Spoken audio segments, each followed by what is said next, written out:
Hello and welcome to the second part of our feline infectious diseases.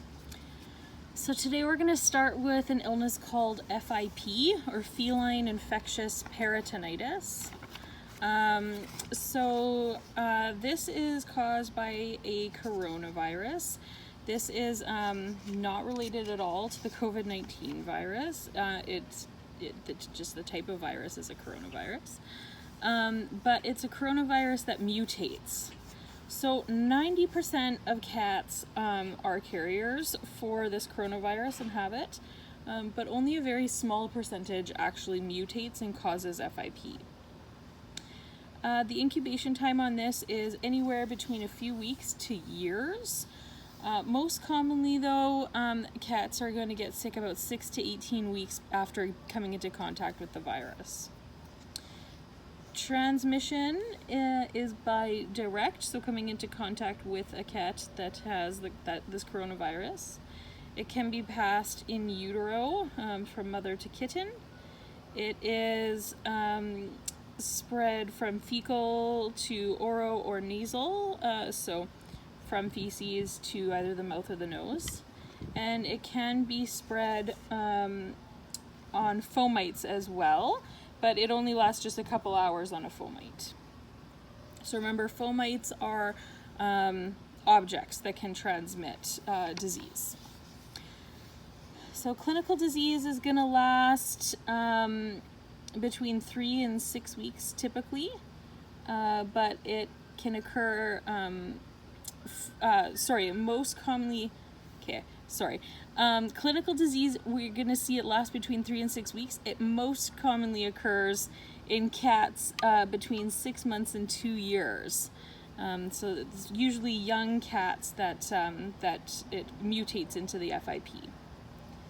So the systems affected, it is multisystemic. It covers the respiratory system, nervous system. The dry form affects the ophthalmic, so the eyes. Clinical signs, initially it's just really non-specific. So non-specific signs are things that don't really firmly indicate anything. So like lethargy, anorexia, not seeming themselves, those are really non-specific signs. Then there's 2 different forms that FIP can take. It can take the wet form, which is most common. About 75% of cases will be the wet form. And the clinical signs we'll see here is body cavity effusions. So that means that we end up with like an abdomen full of fluids. So ascites. Ascites is the abdomen full of fluids.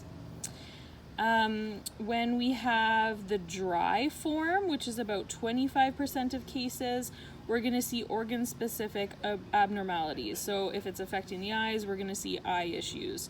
If it's affecting whatever organ, the liver, it'll be liver-specific abnormalities. Typically, the wet form is a lot more severe for cats.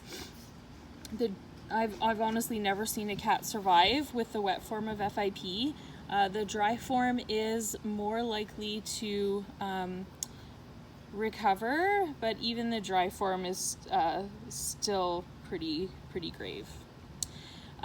So is it debilitating then? Yes, it's very severe. So the virus shedding, no, because typically the FIP is like that mutated coronavirus.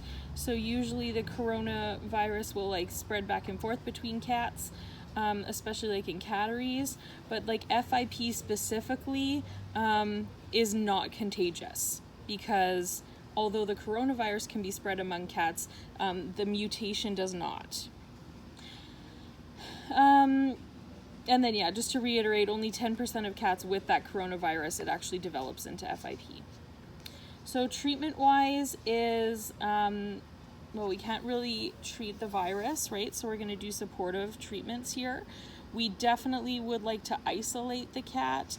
I know it is not really contagious, but still we want to be careful to not be spreading it around. And then immune suppressive drugs can sometimes help. But honestly, even that, I have never seen a cat survive FIP. Is there a vaccine available? Yes. It is intranasal, but it's also not really considered effective because you can't really vaccinate for that mutation. It's just not a very effective vaccine, so it's not really given.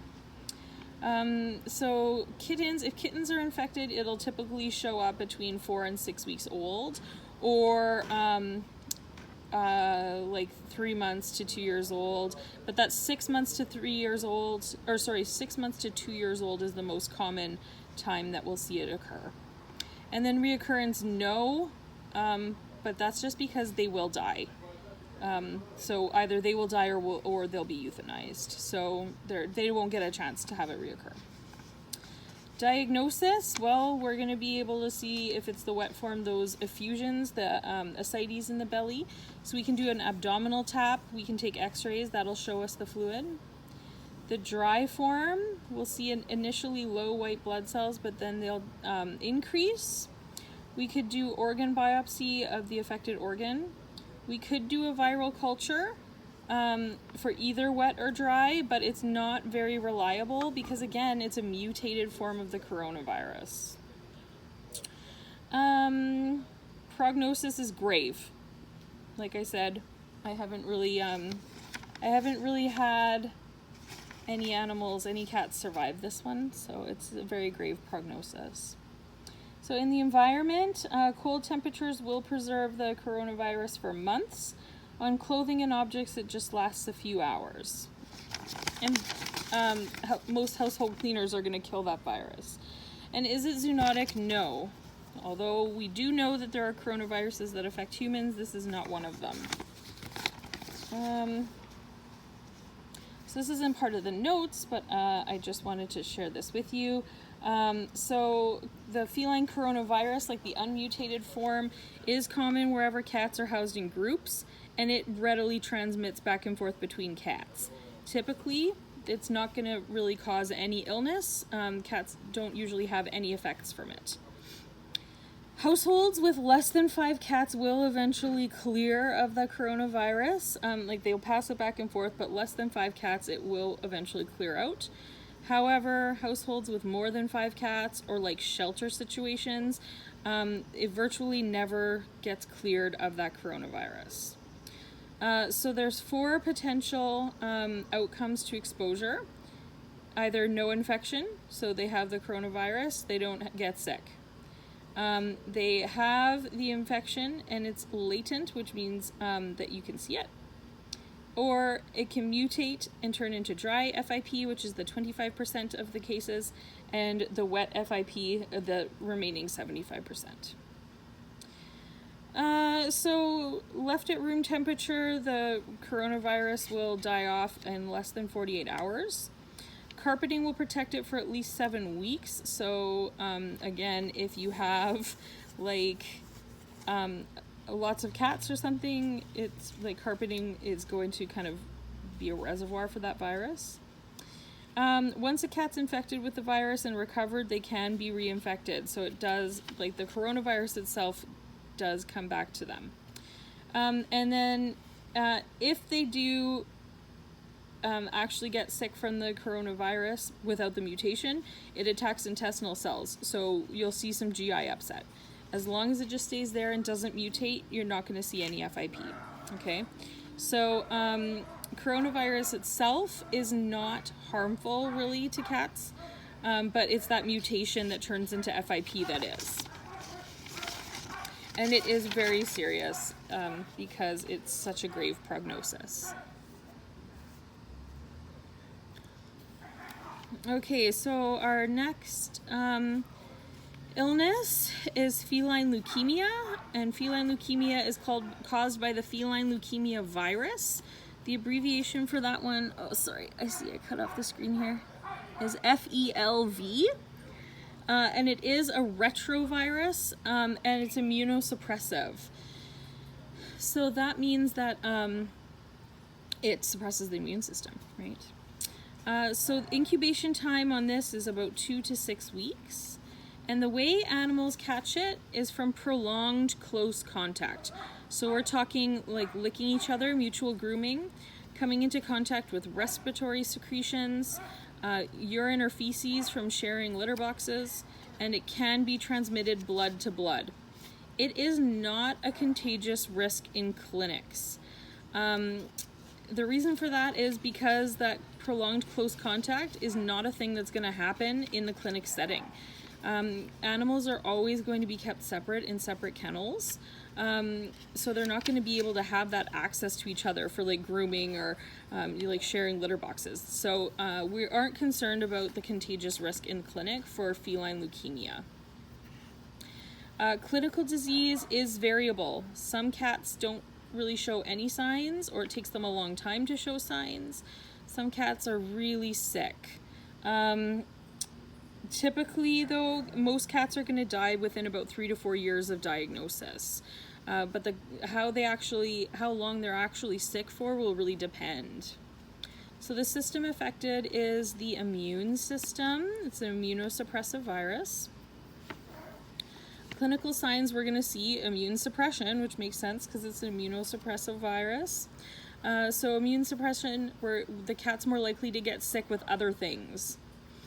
We'll see fever, we'll see anorexia, we'll see lethargy, we'll see anemia, we'll see diarrhea, or we won't see any signs at all.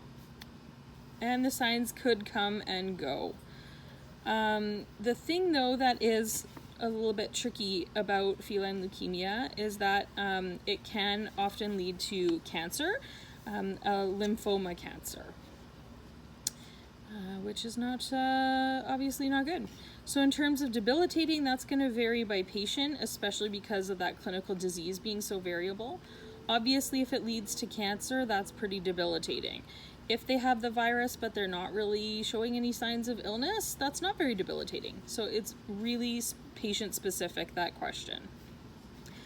How long are they shedding the virus for? Well, it's a lifelong virus, so they are shedding it for life. About 70% of cats that are infected end up permanently shedding virus for the entire life of the cat. Treatment, it's going to be just strictly supportive. We can't cure the virus itself. And the supportive things that we'll do is things to help the cat. So we want to keep the cat isolated. If you have a cat with feline leukemia, you shouldn't get other cats to keep at home because they will spread that virus to each other if they're friendly and, mutually grooming. If you have other cats at home that have feline leukemia, so be it. They won't, they've got it already. They're not going to spread it back and forth because they have it. But you shouldn't introduce a feline leukemia negative cat into your household if you have a feline leukemia positive cat. We should not let these cats outdoors. They're more likely to get sick from exposure to other things because they are immunosuppressed. So keeping them indoors is going to be safer for them. We also don't want to feed raw food. Because they're immunosuppressed, they're not going to be able to fight off all the bacteria that raw food is loaded with. So no raw food for these guys. And they should be spayed and neutered because we do not want these cats breeding because it can be passed along to kittens. In terms of vaccines, yes, there is a vaccine. It is non-core. It's not 100% effective, though. It's about 85 to 98% effective. So that's still pretty good. In terms of the chances of your cat catching it, I think it's like 1 in 100 or something like that gets sick. So if you have your cat vaccinated against it, even if it's only 85%, that still reduces the chances quite significantly.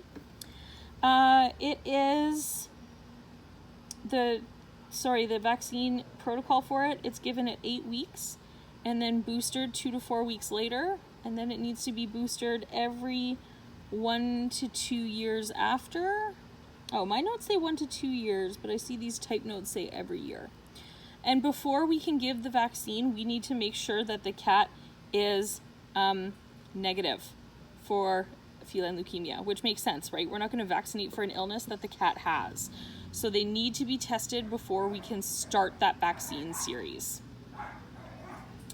If kittens are infected with it, it's likely that they were born with it in utero. And again, how it affects them is going to be really variable. Reoccurrence, well, no, because they have it for life. It is a lifelong illness, this one. So how do we diagnose feline leukemia? Well, the feline leukemia snap test. There's an IDEX ELISA snap test. So enzyme-linked immunosorbent assay snap test. We can run it in-house in clinic. It takes 4 weeks after exposure to get a positive result if they are positive. And it takes, I think this one is 10 minutes, but it's a 10-minute result for this one. We can run it right in-house with 3 drops of blood. Really nice and easy. So that is a pretty definitive test, and it will confirm if that virus is present. We could also send an IFA test. So that one goes out to an outside lab. That one, though, isn't 100% accurate. So that feline leukemia test is going to be better. And then when we do blood work, we'll see things like anemia and low white blood cells.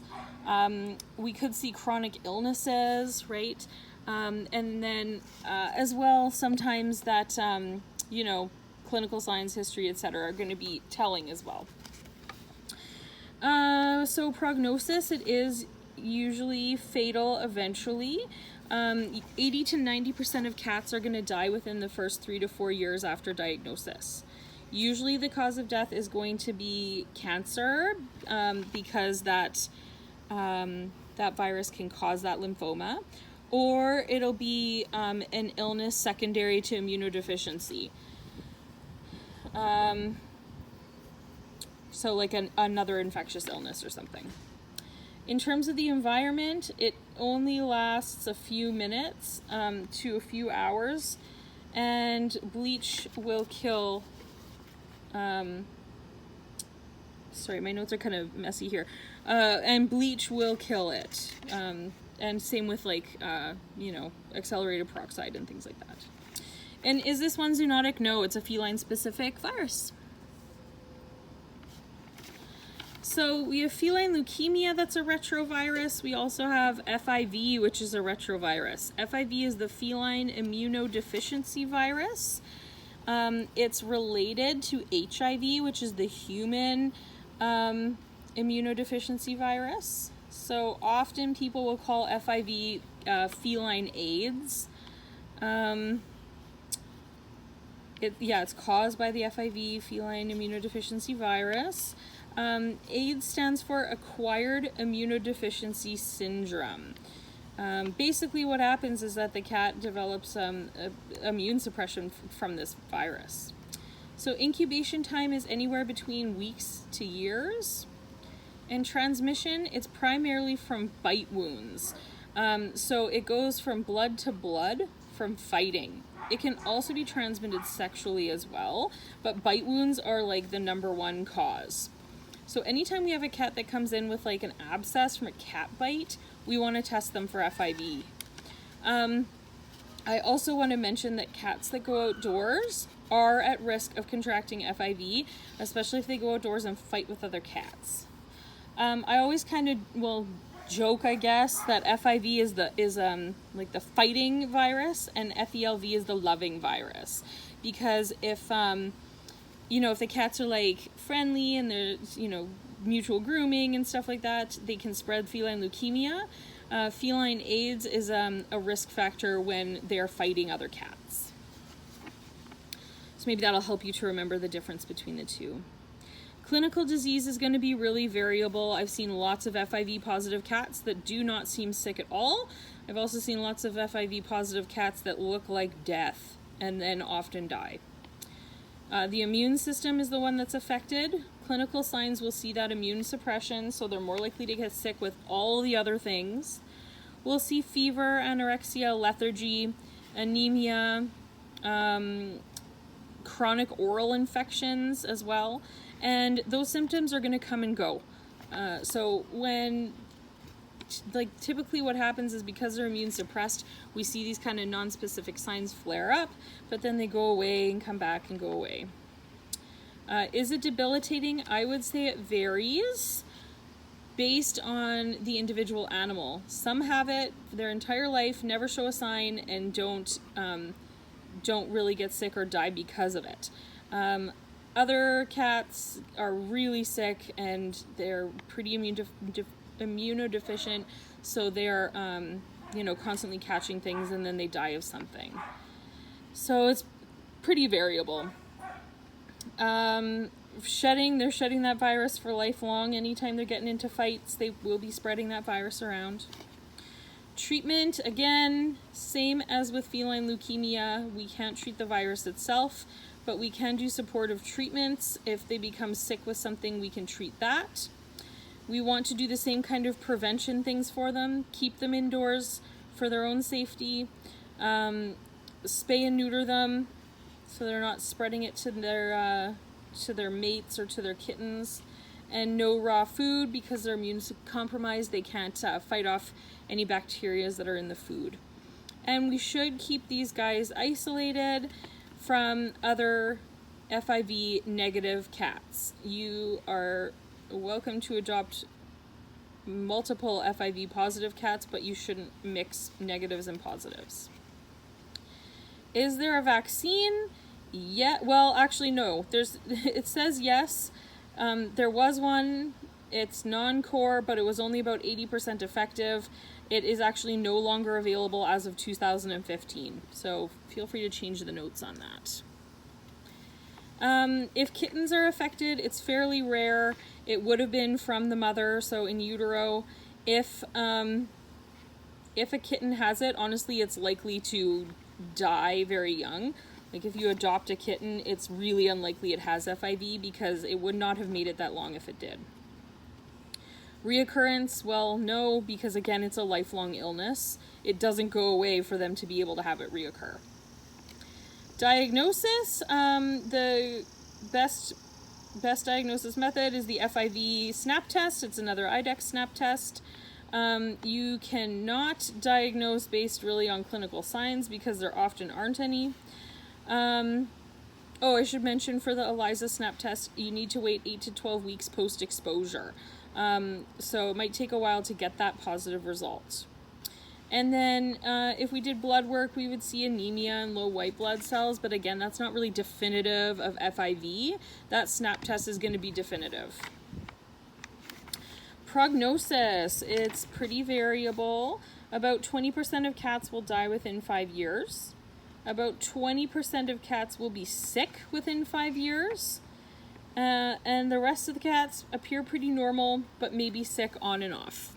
Typically, the cause of death here is going to be some kind of illness related to the immunodeficiency. So, like a pneumonia or something. And then in the environment, sunlight, heat, bleach, and dry conditions will all kill this virus.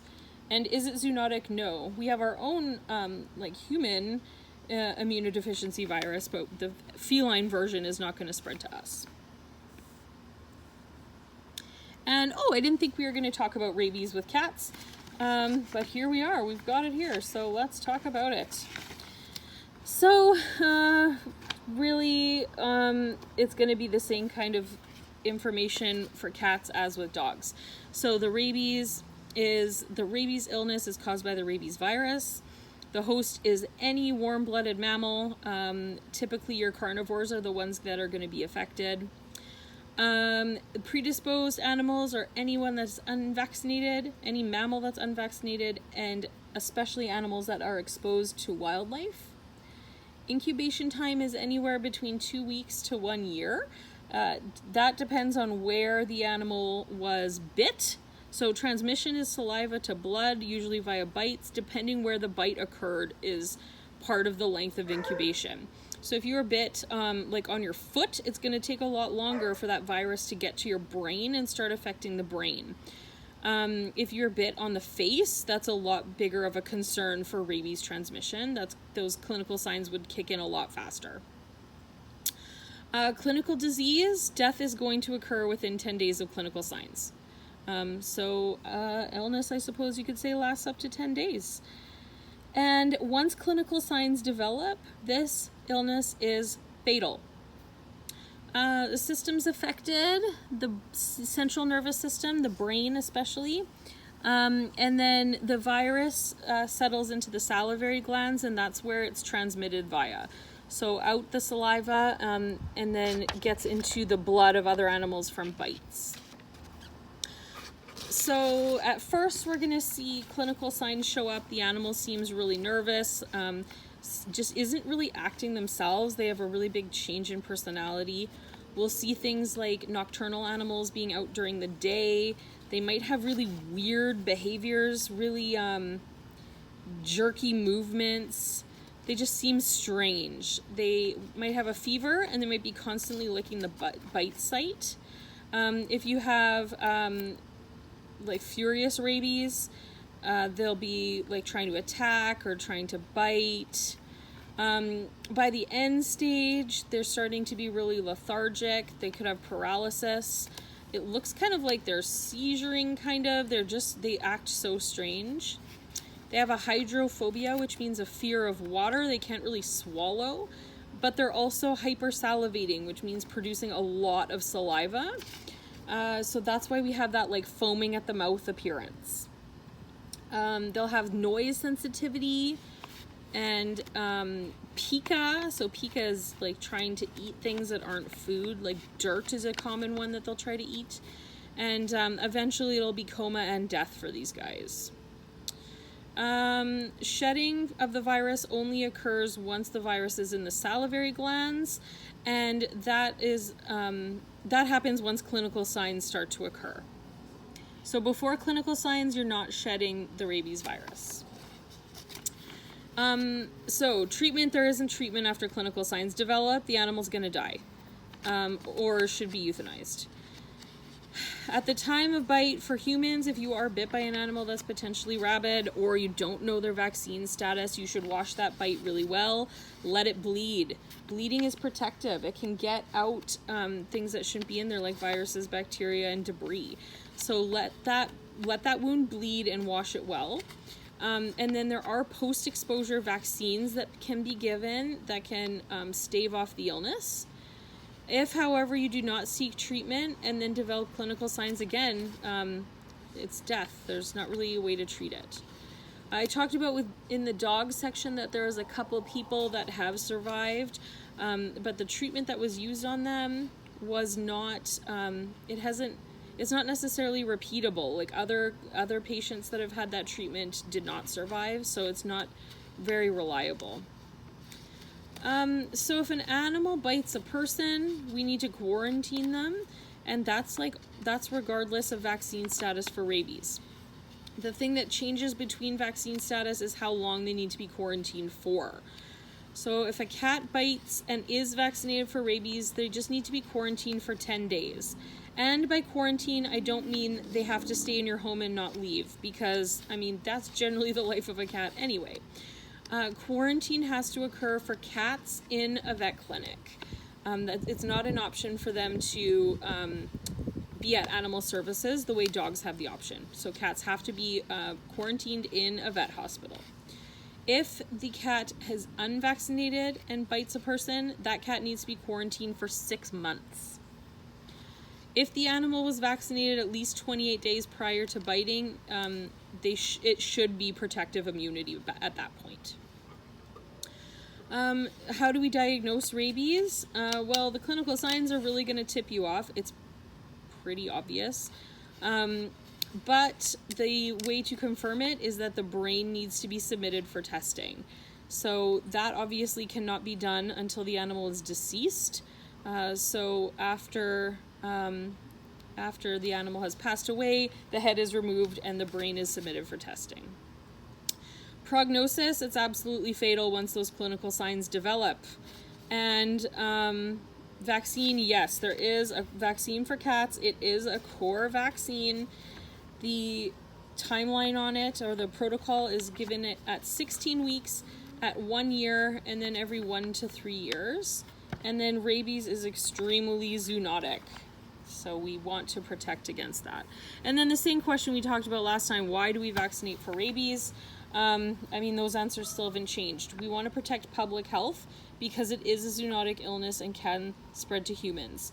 It's also a really severe illness in that it is absolutely fatal once clinical signs develop.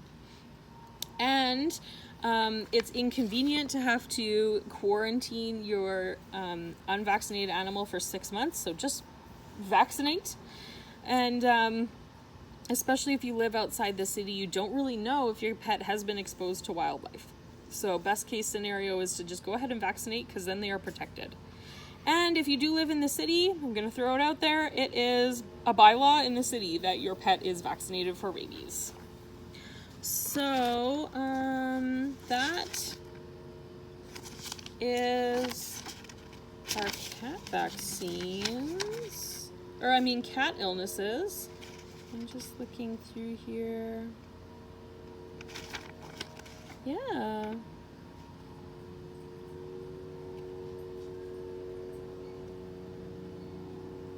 That's everything I have to say about cat illnesses then. I was just making sure we hadn't missed anything.